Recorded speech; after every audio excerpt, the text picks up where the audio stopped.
Baik, halo semuanya. Sebelumnya kami mengucapkan terima kasih kepada yang terhormat Ibu Diva selaku dosen pengampu mata kuliah manajemen operasi lanjutan, serta teman-teman semua yang berbahagia. Dan pada kesempatan kali ini kami dari kelompok 1 akan mempresentasikan hasil dari diskusi kami, yaitu membahas tentang aggregate planning.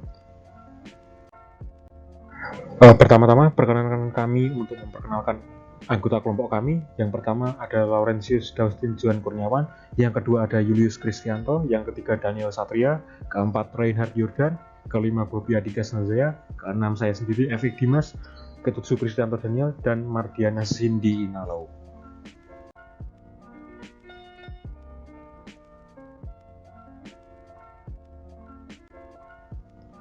Proses perencanaan. Perakiraan jangka panjang adalah tanggung jawab manajemen puncak, menyediakan data untuk rencana multitahun perusahaan. Rencana jangka panjang ini memerlukan kebijakan dan strategi yang terkait dengan isu-isu seperti kapasitas dan investasi modal, lokasi fasilitas, pengembangan produksi baru, dan pengembangan rantai pasokan. Rencana jangka menengah dirancang agar konsisten dengan rencana dan strategi jangka panjang manajemen puncak dan bekerja dalam batasan sumber daya yang ditentukan oleh keputusan strategis sebelumnya. Tantangannya adalah membuat rencana ini sesuai dengan produksi dengan permintaan pasar yang selalu berubah. Rencana jangka menengah adalah tugas manajer operasi bekerja dengan area fungsional lain dari perusahaan.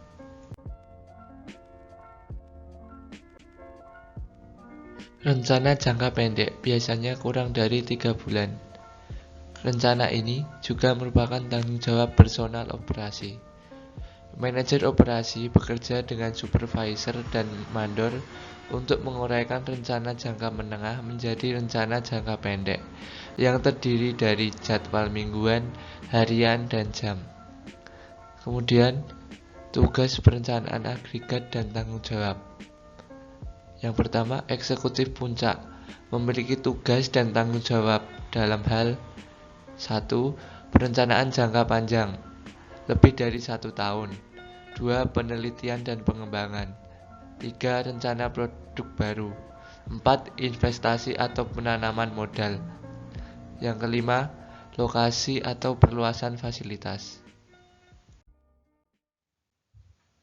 Selanjutnya, manajer produksi memiliki tugas dan tanggung jawab dalam hal 1. Perencanaan jangka menengah 3 hingga 18 bulan. 2. Perencanaan penjualan dan operasi. 3. Perencanaan produksi dan penganggaran. 4. Menetapkan pekerjaan, inventaris atau persediaan, tingkat subkontrak. Yang kelima, menganalisis rencana operasi. Kemudian, tugas dan tanggung jawab dari para penyelia mandor antara lain sebagai berikut. Yang pertama, rencana jangka pendek hingga 3 bulan. 2. Penugasan pekerjaan. 3. Pemesanan. 4. Penjadwalan kerja. 5. Pengiriman. Dan yang keenam, lembur.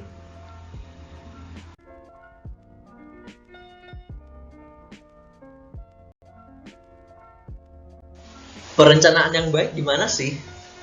Perencanaan perantara yang baik memerlukan koordinasi perakiraan permintaan dengan area fungsional perusahaan dan rantai pasokannya. Dan karena setiap bagian fungsional dari sebuah perusahaan dan rantai pasokan memiliki keterbatasan dan kendalanya sendiri, koordinasi bisa menjadi sulit. Nah, upaya perencanaan terkoordinasi ini telah berkembang menjadi proses yang dikenal sebagai perencanaan penjualan dan operasi atau SNOP. Lalu, apa sih itu perencanaan penjualan dan operasi? Nah, perencanaan penjualan dan operasi adalah sebuah proses yang menyeimbangkan sumber daya dan permintaan yang diperkirakan, menyelaraskan tuntutan persaingan organisasi dari rantai pasokan ke pelanggan akhir, sambil menghubungkan perencanaan strategis dengan operasi di semua cakrawala. SNOP menerima masukan dari berbagai sumber, baik internal maupun eksternal perusahaan. Karena input yang beragam, Sales and Operation Planning biasanya dilakukan oleh tim lintas fungsi yang menyelaraskan kendala yang bersaing. Lalu tugasnya apa sih? Nah, tugas SOP itu menentukan rencana mana yang layak dalam beberapa bulan mendatang dan mana yang tidak. Secara khusus, Sales and Operation Planning ditujukan untuk 1. Koordinasi dan integrasi sumber daya internal dan eksternal yang diperlukan untuk rencana agregat yang berhasil. Dan kedua, komunikasi rencana tersebut kepada pihak yang bertanggung jawab atas pelaksananya. Setiap batasan, baik di dalam perusahaan maupun dalam rantai pasokan, harus tercermin dalam rencana perantara yang menyatukan penjualan dan realitas operasional sehari-hari. Sales dan Operation Planning menggunakan perkiraan bergulir yang sering diperbarui, seringkali mingguan atau bulanan. Selanjutnya, output Sales and Operation Planning disebut juga sebagai rencana agregat, Aggregate Planning. Apa sih itu? Rencana agregat berkaitan dengan penentuan kuantitas dan waktu produksi untuk masa depan antara, seringkali dari 3 hingga 18 ke depan. Rencana agregat menggunakan informasi mengenai keluarga produk atau lini produk daripada produk individu. Rencana ini berkaitan dengan total atau agregat dari lini produk individu.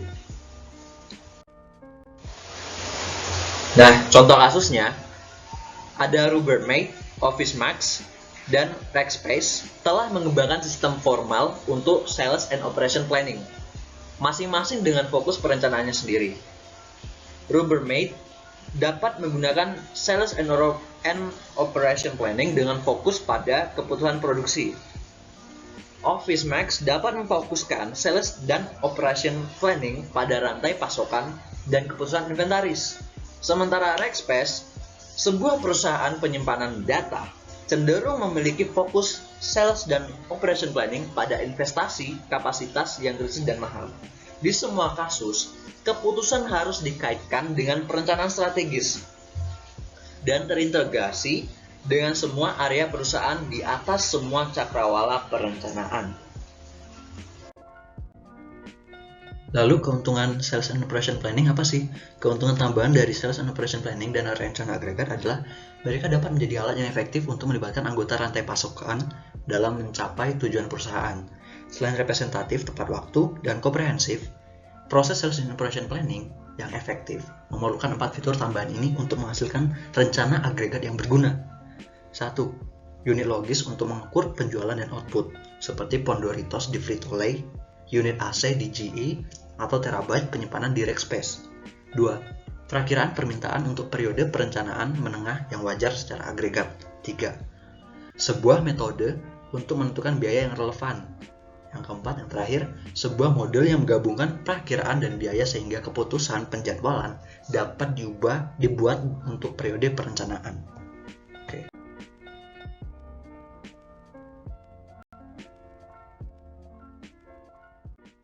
SNOP atau Sales and Operation Planning yang dalam bahasa Indonesia kita menyebutnya dengan perencanaan penjualan dan operasi, membuat rencana agregat yang memenuhi perkiraan permintaan dengan menyesuaikan tingkat produksi, tingkat tenaga kerja, tingkat persediaan, kerja lembur, tingkat subkontrak, dan variabel lain yang dapat dikontrol. Terlepas dari perusahaan tujuan, perencanaan agregat biasanya untuk memenuhi permintaan perkiraan sambil meminimalkan biaya selama periode perencanaan. Strategi ini mungkin untuk memperlancar pekerjaan, untuk menurunkan tingkat persediaan, atau untuk memenuhi tingkat layanan yang tinggi terlepas dari biaya. Selanjutnya kita akan menunjukkan sebuah brand bernama Snapper yang memproduksi berbagai model mesin pemotong rumput. Snapper ini membuat mesin pemotong rumput berjalan, mesin pemotong rumput dengan mesin belakang, traktor taman, dan masih banyak lagi, dengan total 145 model. Untuk setiap bulan, dalam 3 kuartal mendatang, rencana agregat untuk Snapper mungkin memiliki output berikut yang dalam unit produksi untuk keluarga pemotong rumput Snapper. Terlihat pada gambar, pada kuartal 1 itu ada 3 bulan, yaitu Januari, Februari, Maret, dengan bulan Januari 150.000, Februari 120.000, dan Maret 110.000. Lalu kuartal 2 itu ada 3 bulan juga dengan April, Mei, Juni, dengan bulan April 100.000, bulan Mei 130.000, dan bulan Juni 150.000. Selanjutnya kuartal 3 dengan 3 bulan dengan bulan Juli 180.000, Agustus 150.000, dan September 140.000. Selanjutnya, SNOP seperti yang sudah saya jelaskan tadi, membuat rencana agregat menggunakan total permintaan yang diharapkan untuk semua produk keluarga, seperti 145 model snapper dengan beberapa diantaranya ditunjukkan pada gambar di bawah itu, dan hanya ketika perakiraan dikumpulkan dalam rencana agregat, perusahaan memutuskan bagaimana memenuhi kebutuhan total dengan sumber daya yang tersedia. Kendala sumber daya ini termasuk kapasitas fasilitas, ukuran tenaga kerja, keterbatasan rantai pasokan, masalah inventaris, dan sumber daya keuangan.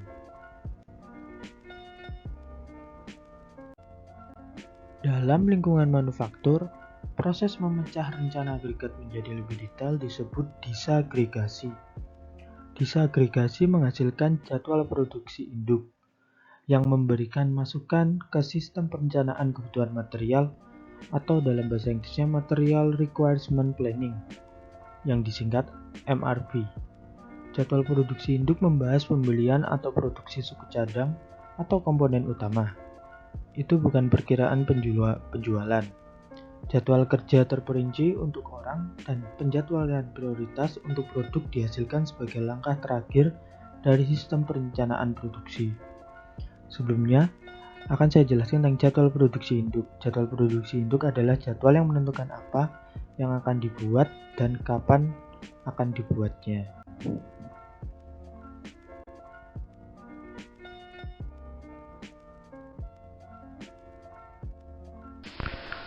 Selanjutnya, ada strategi perencanaan agregat. Semua ini adalah strategi perencanaan yang sah. Mereka melibatkan manipulasi persediaan, tingkat produksi, tingkat tenaga kerja, kapasitas, dan variabel terkendali lainnya. Kami sekarang akan memeriksa 8 opsi secara lebih rinci. 5 yang pertama disebut pilihan kapasitas karena mereka tidak mencoba mengubah permintaan, tetapi berusaha menyerap fluktuasi permintaan. 3 yang terakhir adalah opsi permintaan melalui mana perusahaan mencoba untuk memuluskan perubahan pola permintaan selama periode perencanaan. Opsi kapasitas. Sebuah perusahaan dapat memilih dari kapasitas dasar produksi. Pilihannya sebagai berikut. 1. Mengubah tingkat inventaris. Manajer dapat meningkatkan persediaan selama periode permintaan rendah untuk memenuhi permintaan tinggi di periode mendatang. Jika strategi ini dipilih, biaya yang terkait dengan penyimpanan, asuransi, penanganan, keusangan, pencurian, dan modal yang diinvestasikan akan meningkat. Di sisi lain, dengan persediaan yang rendah dan permintaan yang meningkat, kelangkaan dapat terjadi, yang mengakibatkan waktu tunggu yang lebih lama dan layanan pelanggan yang buruk. 2. Memvariasikan ukuran tenaga kerja dengan memperkerjakan atau memberhentikan. Salah satu cara untuk memenuhi permintaan adalah dengan memperkerjakan atau memberhentikan pekerja produksi agar sesuai dengan tingkat produksi. Namun, karyawan baru perlu dilatih dan produktivitas turun sementara saat mereka diserap ke dalam angkatan kerja. Pemutusan hubungan kerja atau pemutusan hubungan kerja tentu saja menurunkan moral semua pekerja dan juga menurunkan produktivitas. 3. Memvariasikan tingkat produksi melalui waktu lembur atau waktu menganggur. Mempertahankan tenaga kerja yang konstan sambil memvariasikan jam kerja dimungkinkan. Namun ketika permintaan sedang naik besar, ada batasan berapa banyak lembur yang realistis. Upah lembur meningkatkan biaya, dan terlalu banyak lembur dapat mengakibatkan kelelahan pekerja dan penurunan produktivitas. Lembur juga menyiratkan biaya overhead tambahan untuk menjaga fasilitas tetap terbuka. Di sisi lain, ketika ada periode penurunan permintaan, perusahaan entah bagaimana harus menyerap waktu menganggur pekerja yang seringkali merupakan proses yang sulit dan mahal. 4. Subkontrak. Sebuah perusahaan dapat memperoleh kapasitas sementara dengan mensubkontrakkan pekerjaan selama periode permintaan puncak. Subkontrak, bagaimanapun, memiliki beberapa perangkap. Pertama, mungkin mahal. Kedua, ini berisiko membuka pintu bagi pesaing. Ketiga, mengembangkan pemasok subkontrak yang sempurna dapat menjadi suatu tantangan. 5. Menggunakan pekerja paruh waktu, khususnya di sektor jasa. Pekerja paruh waktu dapat mengisi kebutuhan tenaga kerja. Praktik ini biasa terjadi di restoran, toko retail, dan supermarket. Selanjutnya, opsi permintaan. Opsi permintaan dasar adalah 1. Mempengaruhi permintaan. Ketika permintaan rendah, perusahaan dapat mencoba meningkatkan permintaan melalui iklan, promosi, penjualan pribadi, dan pemotongan harga. Maskapai dan hotel telah lama menawarkan diskon akhir pekan dan tarif di luar musim. Bioskop memotong harga pertunjukan siang. Beberapa perguruan tinggi memberikan diskon kepada warga senior. Dan AC paling murah di musim dingin. Namun, bahkan iklan promosi, penjualan, dan penetapan harga khusus pun tidak selalu dapat menyeimbangkan permintaan dengan kapasitas produksi. 2. Pemesanan kembali selama periode permintaan tinggi. Pesanan kembali adalah pesanan untuk barang atau jasa yang diterima perusahaan tetapi tidak dapat atau baik disengaja atau kebetulan untuk dipenuhi pada saat itu. Jika pelanggan bersedia menunggu tanpa kehilangan niat baik atau pesanan mereka, pemesanan kembali adalah strategi yang memungkinkan. Banyak perusahaan melakukan pemesanan kembali, tetapi pendekatan ini sering mengakibatkan hilangnya penjualan. 3. Pencampuran produk dan layanan counter-seasonal. Teknik pemulusan aktif yang banyak digunakan di antara produsen adalah untuk mengembangkan bauran produk item kontra musiman. Contohnya termasuk perusahaan yang membuat tungku dan pendingin udara atau mesin pemotong rumput dan peniup salju. Namun perusahaan yang mengikuti pendekatan ini mungkin mendapati diri mereka terlibat dalam produk atau layanan di luar bidang keahlian mereka atau di luar target pasar mereka.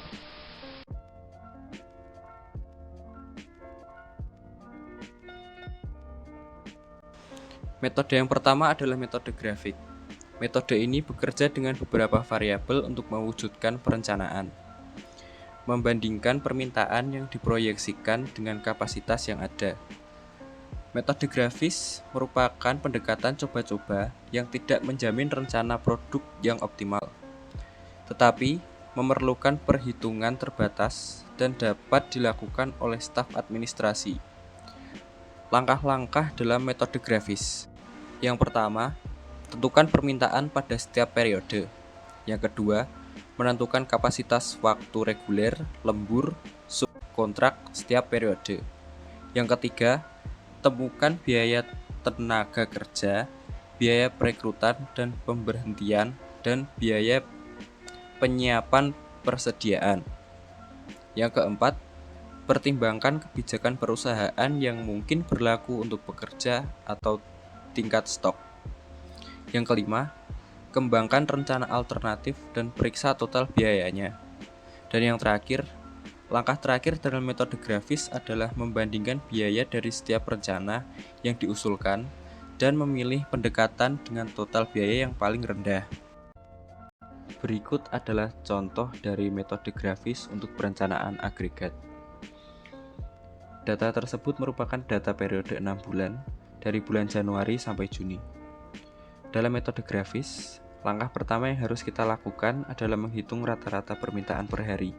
Caranya, dengan membagi permintaan bulanan yang diharapkan, yaitu 6.200, dengan jumlah produksi per hari, yaitu 124, maka akan menghasilkan 50 unit per hari. Kemudian, tarik garis putus-putus pada grafik yang menunjukkan tingkat produksi yang diperlukan untuk memenuhi permintaan rata-rata selama 6 bulan. Berikut adalah grafik dari tabel sebelumnya. Ketika data dibuat grafik, tingkat produksi menjadi jelas. Dalam 3 bulan pertama, permintaan yang diharapkan lebih rendah dari rata-rata. sementara permintaan yang diharapkan pada 3 bulan berikutnya melebihi rata-rata. Grafik tersebut menggambarkan bagaimana perkiraan berbeda dari permintaan rata-rata. Beberapa strategi untuk memenuhi perkiraan telah disiapkan sebelumnya. Misalnya, perusahaan mungkin memperkerjakan staf untuk menghasilkan tingkat produksi yang memenuhi permintaan rata-rata. Mungkin juga menggabungkan pekerja lembur dengan subkontrak untuk menyerap permintaan, atau bisa juga menggunakan strategi-strategi yang lain. Metode yang kedua adalah metode transportasi pemrograman linier. Metode ini merupakan sebuah cara untuk memecahkan solusi secara optimal dalam permasalahan perencanaan agregat. Ketika masalah perencanaan agregat dipandang sebagai salah satu alokasi untuk memenuhi permintaan perkiraan, dapat dirumuskan dalam format program linier. Metode ini menghasilkan rencana yang optimal untuk meminimalkan biaya. Bersifat fleksibel karena dapat menentukan produksi reguler dan lembur di setiap periode waktu. Jumlah unit yang akan disubkontrakkan, shift ekstra, dan sisa persediaan dari periode ke periode. Berikut adalah contoh dari metode transportasi pemrograman linier. Dari tabel tersebut, kita diajak untuk memecahkan masalah perencanaan agregat dengan meminimalkan biaya pencocokan produksi dalam berbagai periode untuk permintaan di masa depan. Berikut ini adalah ilustrasi struktur tabel transportasi pemrograman linier. Saat menyiapkan dan menganalisis tabel, ada yang harus diperhatikan. Yang pertama, biaya pengangkutan satu ban adalah $2 per bulan.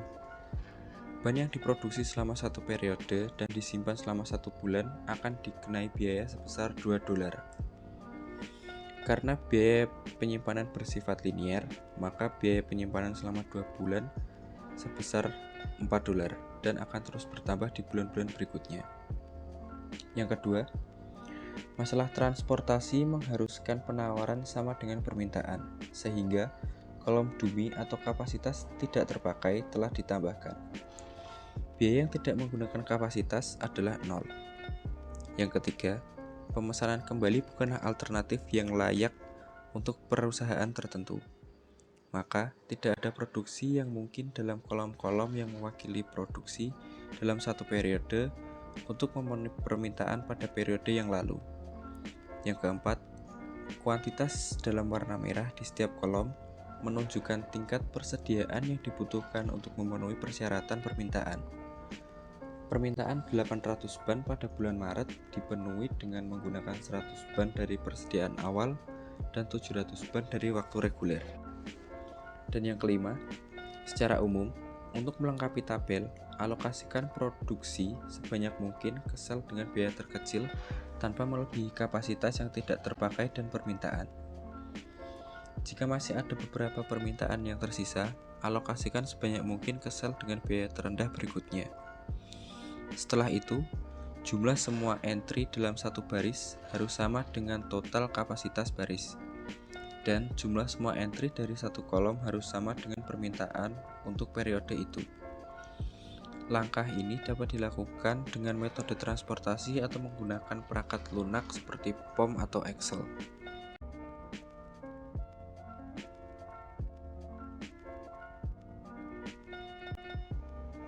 Mengontrol biaya tenaga kerja di perusahaan jasa sangat penting. Teknik yang berhasil meliputi 1. Penjadwalan jam kerja yang akurat untuk memastikan respon cepat terhadap permintaan pelanggan.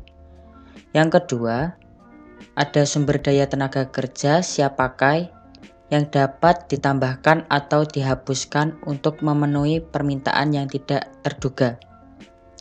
Yang ketiga, ada fleksibilitas keterampilan pekerja individu yang memungkinkan realokasi tenaga kerja yang tersedia. Yang keempat, fleksibilitas dalam tingkat output atau jam kerja untuk memenuhi permintaan yang berubah. Berikutnya, ada pendekatan perencanaan agregat berbeda menurut jenis layanan yang diberikan. Di sini kita membahas 5 skenario layanan tersebut. Yang pertama, ada restoran. Dalam bisnis dengan permintaan yang sangat bervariasi, seperti restoran, penjadwalan agregat diarahkan pada yang pertama memperlancar tingkat produksi, dan yang kedua menemukan ukuran tenaga kerja yang optimal. Pendekatan umum biasanya memerlukan pembuatan tingkat persediaan yang sangat sederhana selama periode sepi dan penipisan persediaan selama periode puncak. Tetapi menggunakan tenaga kerja untuk mengakomodasi sebagian besar perubahan permintaan. Karena situasi ini sangat mirip dengan yang ditemukan di manufaktur. Metode perencanaan agregat tradisional dapat diterapkan pada restoran juga. Salah satu perbedaannya adalah bahwa persediaan dalam jumlah kecil pun dapat mudah rusak. Selain itu, unit waktu yang relevan mungkin jauh lebih kecil daripada di manufaktur. Yang kedua, ada rumah sakit. Rumah sakit menghadapi masalah perencanaan agregat dalam mengalokasikan uang, staf, dan persediaan untuk memenuhi permintaan pasien itu sendiri. Yang ketiga, ada rantai nasional perusahaan jasa kecil. Dengan munculnya rantai nasional bisnis jasa kecil seperti rumah duka, outlet ganti oli, dan pusat fotokopi atau percetakan, pertanyaan tentang perencanaan agregat versus perencanaan independen di setiap pendirian bisnis menjadi masalah. Baik pembelian maupun kapasitas produksi dapat direncanakan secara terpusat ketika permintaan dapat dipengaruhi melalui promosi khusus. Pendekatan penjadwalan agregat ini sering menguntungkan karena mengurangi biaya dan membantu mengelola arus kas di lokasi independen. Yang keempat, itu ada layanan lain-lain. Sebagian besar layanan dalam kutip lain-lain ini, keuangan, transportasi, dan banyak layanan komunikasi dan rekreasi, menyediakan output yang tidak berwujud. Perencanaan agregat untuk layanan ini terutama berkaitan dengan perencanaan kebutuhan sumber daya manusia dan pengelolaan permintaan. Tujuan gandanya adalah untuk meratakan puncak permintaan dan merancang metode untuk memanfaatkan sepenuhnya sumber daya tenaga kerja selama periode permintaan rendah. Yang terakhir atau yang kelima, ada industri penerbangan. Perusahaan penerbangan dan persewaan mobil juga memiliki masalah penjadwalan agregat yang unik. Perencanaan agregat terdiri dari jadwal untuk 1. Jumlah penerbangan masuk dan keluar dari setiap pusat atau hub, 2. Jumlah penerbangan di semua rute, 3. Jumlah penumpang yang akan dilayani pada semua penerbangan, yang 4. Jumlah personel udara dan personel darat yang dibutuhkan di setiap pusat atau hub dan bandar udara atau bandara. Dan yang kelima, menentukan kursi yang akan dialokasikan ke berbagai kelas tarif. Teknik untuk menentukan alokasi kursi disebut manajemen pendapatan atau hasil.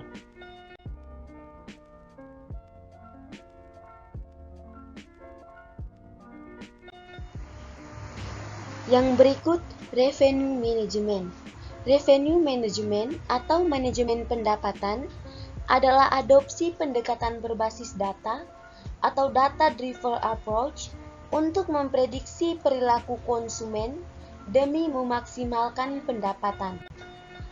Perusahaan memanfaatkan sistem komputer yang canggih untuk menganalisis perilaku konsumen, memperkirakan permintaan, menyesuaikan persediaan, dan menyesuaikan harga sehingga perusahaan dapat menjual produk pada harga, waktu, paket yang tepat, dan lokasi yang tepat. Tujuan utama revenue management adalah memaksimalkan pendapatan dengan menyesuaikan pola permintaan. Dengan begitu, perusahaan dapat menjual produk yang tepat kepada pelanggan yang tepat, pada waktu yang tepat, dan harga yang tepat. Area fokus revenue management. Ada 5 bagian. Yang pertama, Segmentasi dan peramalan permintaan. Untuk segmentasi dan peramalan permintaan, tugas pertama perusahaan adalah memahami pasar. Perusahaan mengeksplorasi data untuk memahami karakteristik pasar seperti volume pembelian, waktu pembeli, demografis pembeli seperti usia, jenis kelamin, pekerjaan, dan pendapatan. Psikografis pembeli seperti kepribadian, nilai pendapat, sikap, minat, dan gaya hidup. Kemudian perusahaan mengkategorikan masing-masing pelanggan ke dalam beberapa segmen kecil dan perusahaan menggunakan hasilnya untuk menyesuaikan harga, tingkat persediaan, dan taktik pemasaran untuk masing-masing segmen. Dalam tahap ini, perusahaan juga melakukan analisis sensitivitas agar untuk menentukan tingkat harga dan taktik pemasaran yang optimal untuk permintaan masing-masing segmen, optimalisasi harga.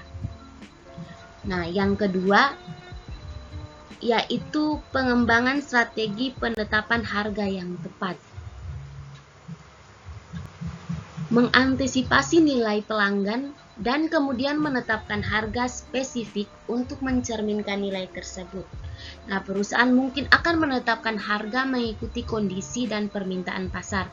Misalnya, mereka menetapkan harga tinggi pada saat puncak musim liburan dan harga rendah untuk musim normal.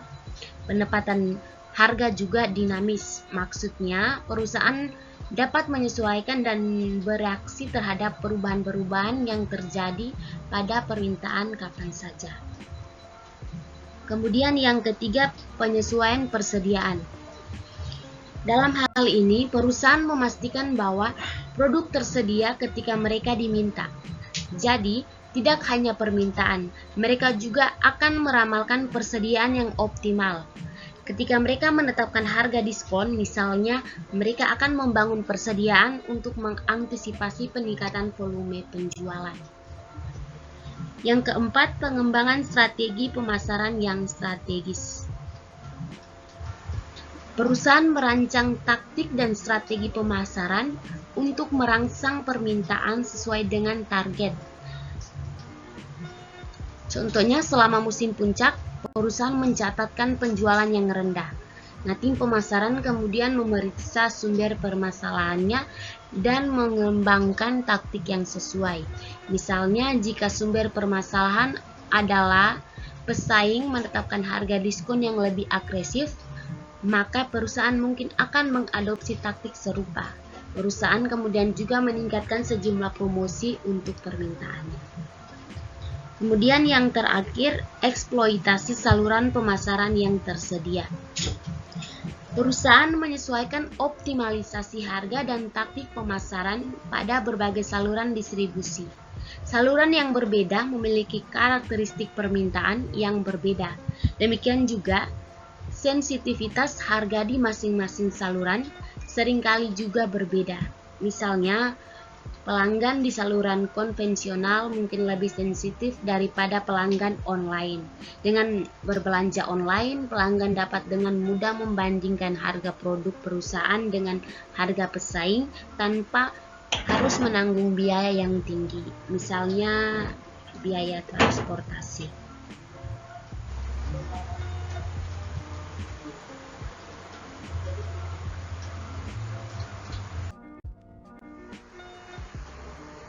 Revenue management dapat diimplementasikan dalam penerbangan yang disebut dengan istilah revenue management available seat miles. Sedangkan dalam penerapan di dunia industri dikenal dengan istilah revenue per available seat hours atau REVPAS. Dikarenakan adanya faktor-faktor di dalam industri sebagai contoh restoran seperti adanya faktor kapasitas meja, perishable goods, atau persediaan yang dapat rusak, pasar mikrosegmen dari para tamu, permintaan yang berfluktuasi, dan pelayanan yang dapat diberikan setelah proses antri ataupun proses reservasi. Tingkat keberhasilan dalam penerapan revenue management biasanya diukur dari perbandingan besarnya jumlah pendapatan terhadap unit persediaan berskala waktu yang tersedia. Untuk restoran revenue management mempunyai dua faktor utama, yakni price harga dan meal duration atau waktu. Nah, tujuannya untuk mengatur tingkat pendapatan pihak restoran. Revenue management sendiri sebagai seorang pemilik restoran harus memahami kondisi dan harus mengevaluasi kemungkinan yang mengarahkan kinerja tersebut. Pemahaman ini akan membantu para manajer menentukan bagaimana meningkatkan statistika dari RevPAS. Dan akhirnya, manajer harus memonitor dampak perubahan diimplementasikan pada kinerja pendapatan.